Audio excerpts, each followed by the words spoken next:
Pati mintis viso šio tako, raudų tako yra iš tamsos į šviesą.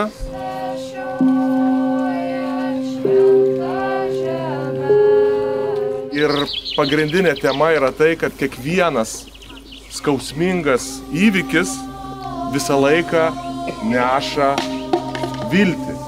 Už tai, kad mes dabar gyvename gerai arba ramiai, vis tiek kažkas visada kentėjo. Ir visą laiką ašara, visą laiką kančia įmanoma ištverti tada, kada jinai turi viltį.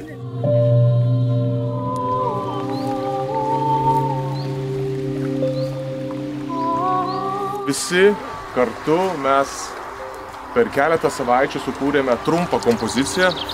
Pati forma yra garsinė instaliacija, kurios esmė buvo prisiminti gedulo ir vilties dieną, pabandyti įeiti į šią gamtinę, natūralią aplinką, joje integruoti šiek tiek garsų, šiek tiek balsų ir papildant paukščių čiulbėjimą, papildant, nežinau, galbūt galima lietų arba šviečiančią saulę, bandyti prisiminti, kokiomis nuotaikomis, bent jau mano nuomonė, arba kaip aš jaučiu, buvo ištremti žmonės ir kokiomis nuotaikomis jie gyveno.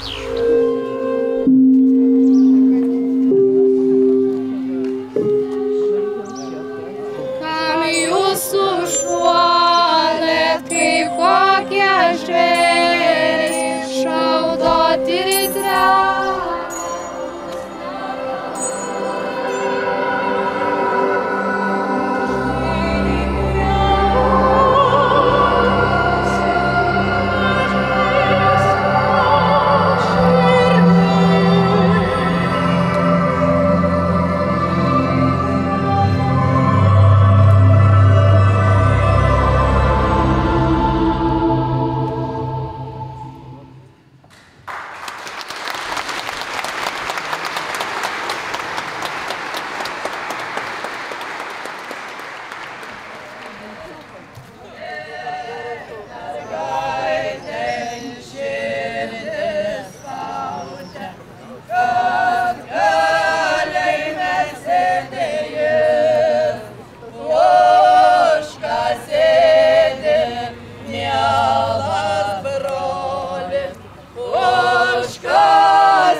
Už ką veža Sibirių, už ką veža ir rytų.